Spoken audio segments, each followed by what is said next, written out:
À cet après-midi, bien sûr, au Premier ministre du plan d'action pour la mise en œuvre des recommandations du Forum national sur l'entrepreneuriat des jeunes et des femmes en milieu rural. La cérémonie a réuni, outre les collaborateurs du Premier ministre, les membres du comité de suivi des recommandations du Forum de Ségou. Les détails dans un instant au cours, bien sûr, de ce journal. La commission en charge des finances du CNT, en partenariat avec le ministère de l'économie et des finances, a été réunie bien sûr ce matin à la faveur d'un débat d'orientation budgétaire et économique 2024-2026. Il s'agit pour les représentants de l'organe législatif de la transition de s'informer en avance sur le document du budget d'État pour les prochaines années en vue de mieux contrôler et apprécier les résultats des politiques publiques. Boubacar Bablentouré. Tenu à la fin du deuxième trimestre de l'année, les membres du CNT se soumettent à un exercice démocratique, celui du débat d'orientation budgétaire et économique pluriannuel 2024-2026. Il s'agit pour les représentants de l'organe législatif, à travers cette rencontre, de s'informer en amont sur le processus d'élaboration du document de projet de loi en lien avec les finances publiques. Une initiative de la commission en charge des finances du CNT en partenariat avec le ministère de l'économie et des finances.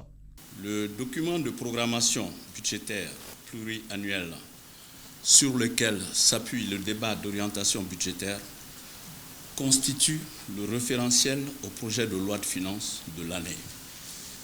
Il prend en compte les orientations stratégiques définies dans le plan d'action prioritaire du gouvernement de transition 2022-2024, issu du cadre stratégique de la refondation 2022-2031 et son plan d'action, le PAR 2022-2026.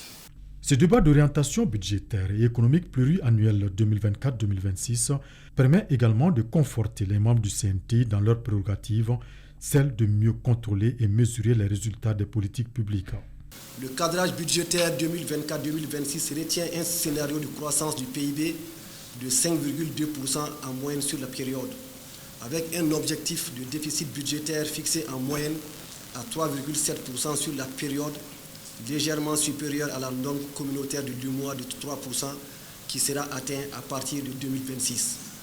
Cette trajectoire sera respectée grâce au renforcement de la fiscalité intérieure, à la rationalisation des dépenses publiques et à la gestion rigoureuse des risques budgétaires, entre autres.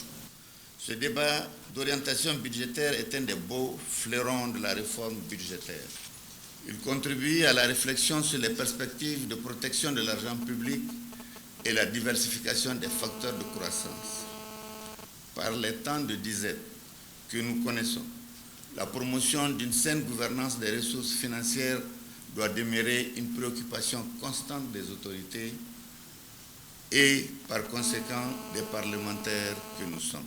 Cette rencontre s'inscrit dans le cadre du renforcement d'une approche participative dans la préparation du budget d'État.